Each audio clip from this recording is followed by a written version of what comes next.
Benjamin Netanyahu's senior advisor Mark Regev has appeared on CNN, where he was interviewed by anchor Jake Tapper.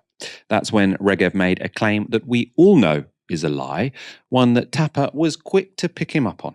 I think it will be seen that the IDF really has done everything that is humanly possible to try to safeguard innocent civilians. It's very hard to believe that, especially on a day when one of our producers lost 9 members of his family who were not members of Hamas, not members of the Palestinian Islamic Jihad, not members of any group, just 9 people just trying to live their lives.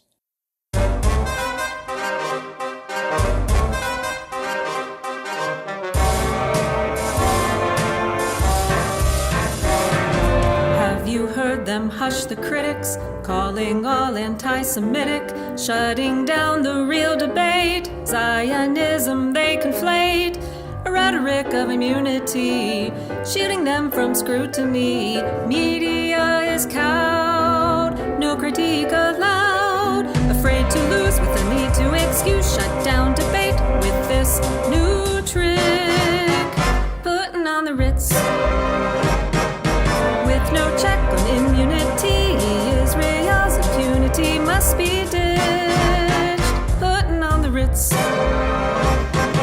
Gaslighting is a preferred tactic, orchestrating complexity, a racket tactics, no critique. Can one speak? That is legit. To challenge it must dismiss. Puttin on the RITZ.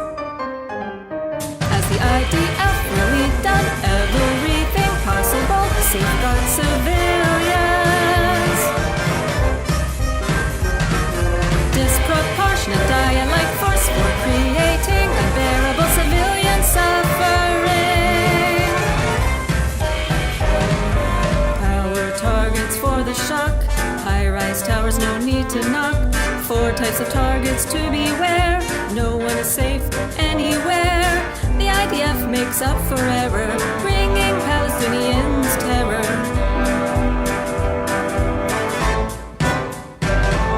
Smears and attacks, not the issue, nor the facts. Pressure tactics or guilt trips. Puttin on the RITZ. Coverage is skewed by Israel censors who review and act as repressors. Journalists and scholars they do kill. Western press and politics they chill. Chill and killing wolves are real, but critics do false wolf cries. We must review, then dismiss. Puttin on the RITZ. Puttin on the RITZ. Puttin on the RITZ. Puttin on the RITZ.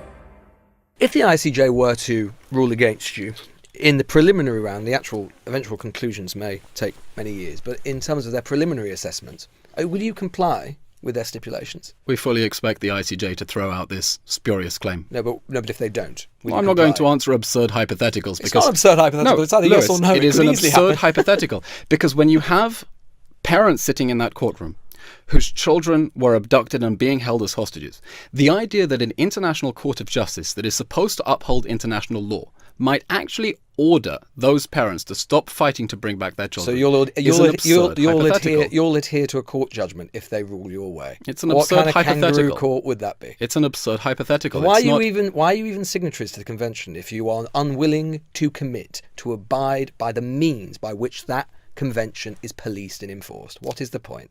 Lewis, the State of Israel was one of the first signatories to the Genocide Convention, because the crime of genocide was defined... And so I would have thought that the State of Israel would be the first to say that they would want to see that court stipulations are adhered to for precisely the reason you are referring to. The State of Israel would like to see international law being applied fairly, understanding that to the extent... In the way that Israel wants.